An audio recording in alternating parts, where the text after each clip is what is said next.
ஓம் சாந்தி. 7/6/2025 காலை முரளியின் சாரம். பாபா சொல்றார், இனிமையான குழந்தைகளே, இப்பொழுது நீங்கள் பூஜாரியிலிருந்து பூஜைக்குரியவராக ஆகிக் கொண்டிருக்கிறீர்கள்.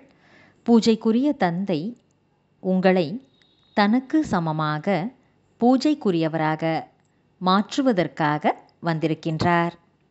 கேள்வி: குழந்தைகளாகிய உங்களுக்குள் எத்தகைய உறுதியான நம்பிக்கை இருக்கிறது? பதில்: நாம் உயிரோடு வாழ்ந்து கொண்டே பாபாவிடமிருந்து ஆஸ்தியை அடைந்தே தீருவோம் என்ற உறுதியான நம்பிக்கை உங்களிடம் இருக்கிறது. பாபாவின் நினைவில் இருந்து இந்த பழைய உடலை விட்டுவிட்டு பாபாவுடன் இணைந்தே செல்வோம். பாபா நமக்கு வீட்டிற்கான எளிமையான வழியை காண்பித்துக் கொண்டிருக்கின்றார். இத்தகைய உறுதியான நம்பிக்கை குழந்தைகளிடம் இருக்கிறது. பாடல்: ஓம் நமச்சிவாய. ஓம் சாந்தி. பல மனிதர்கள் ஓம் சாந்தி என்று கூறிக்கொண்டிருக்கிறார்கள். குழந்தைகளும் ஓம் சாந்தி என்று சொல்கிறீர்கள். உள்ளுக்குள் இருக்கும் ஆத்மாதான் ஓம் சாந்தி என்று கூறுகிறது. ஆனால் ஆத்மாக்கள் சரியான முறையில் தன்னையும் அறியவில்லை, தந்தையையும் அறியவில்லை.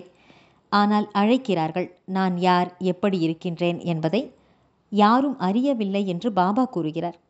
தாங்களும் நான் யார், எங்கிருந்து வந்தேன் என்று தன்னை பற்றி அறியாமல்தான் இருந்தீர்கள்.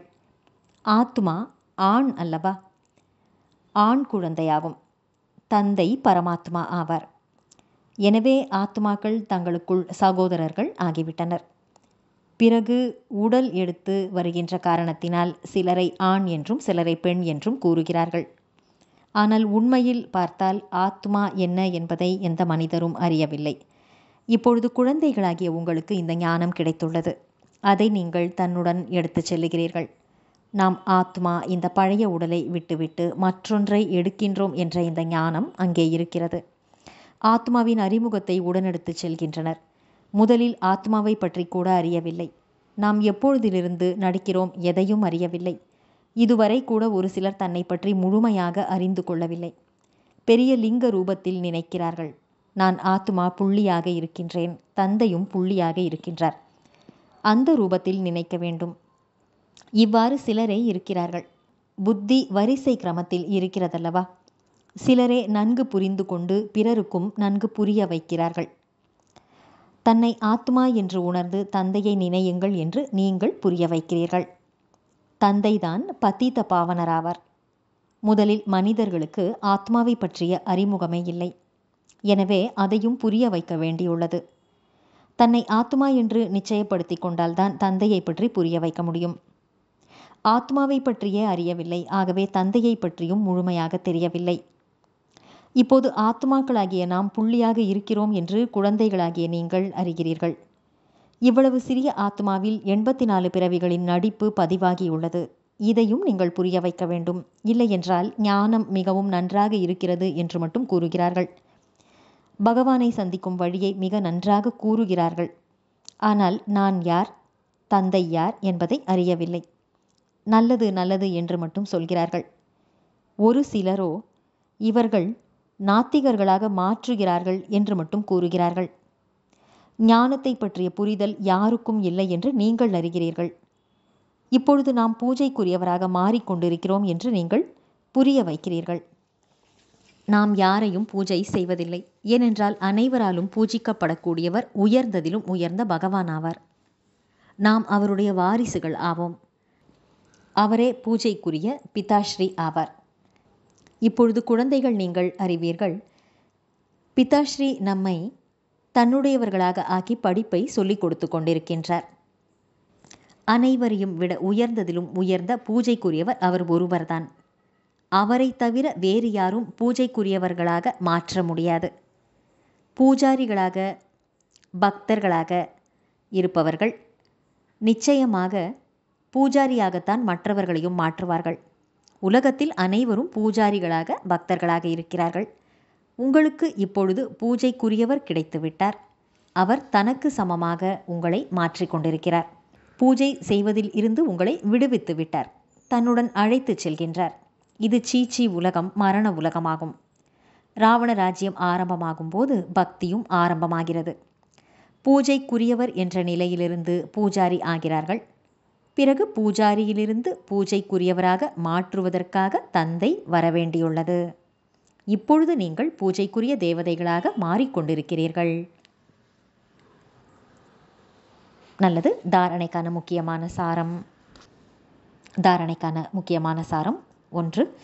சாட்சியாக இருந்து நாம் எவ்வளவு முயற்சி செய்கின்றோம், போகும்பொழுதும் வரும்பொழுதும் காரியங்கள் செய்தாலும் எவ்வளவு நேரம் தந்தையின் நினைவில் இருக்கின்றோம் என்று தன்னைத்தானே பாருங்கள்.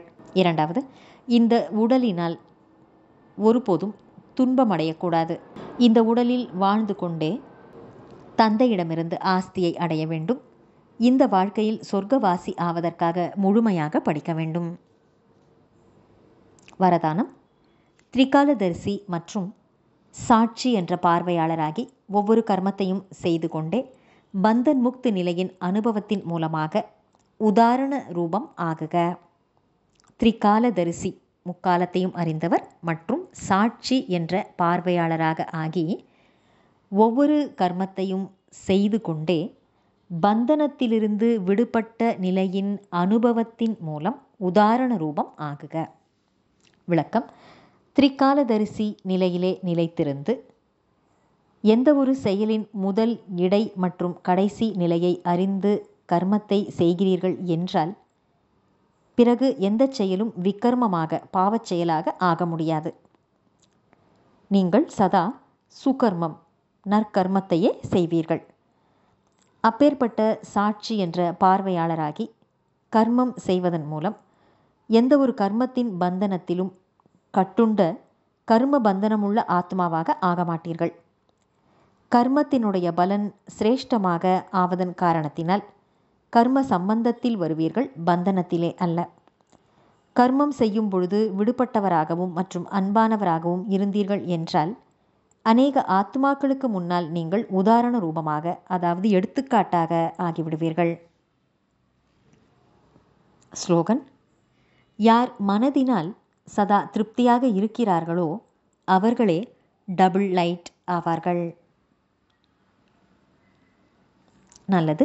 இனிமையிலும் இனிமையான வெகு காலம் கழித்து காணாமல் போய் மீண்டும் தேடி கண்டெடுக்கப்பட்டுள்ள செல்லமான குழந்தைகளுக்கு தாயும் தந்தையுமான பாப்தாதாவின் அன்பான நினைவுகள் மற்றும் காலை வணக்கம். ஆன்மீக குழந்தைகளுக்கு ஆன்மீக தந்தையின் நமஸ்காரம். ஆன்மீக தந்தைக்கு ஆன்மீக குழந்தைகளின் நமஸ்காரம். அவ்யக்த சமிக்கை: ஆன்மீக ஸ்திதியில் இருப்பதற்கான அபியாசம் செய்யுங்கள். உள்முக நோக்குள்ளவர் ஆகுங்கள். எந்த ஒரு சக்திசாலியான சங்கல்பமும் ஆன்மீக சக்தி, அதாவது எனர்ஜியை சேமிப்பு செய்கிறது. நேரமும் பயனுள்ளதாக ஆகிறது. ஆனால் வீணான எண்ணங்கள் சக்தி மற்றும் நேரத்தை வீணாக இழந்துவிட வைக்கிறது. ஆகையால் இப்போது வீணான எண்ணங்களை உருவாக்குவதை நிறுத்திவிடுங்கள். இந்த படைப்புதான் படைப்பாளராகிய ஆத்மாவை குழப்பமடைய வைக்கிறது.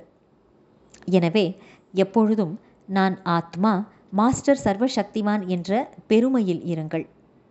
சக்திசாலியான ஆத்மாவாக இருந்தீர்கள் என்றால் ஒருபோதும் குழப்பமடைய மாட்டீர்கள் மற்றும் அநேகம் பேருடைய குழப்பத்தை அழிக்கக்கூடியவர்களாக ஆகிவிடுவீர்கள்.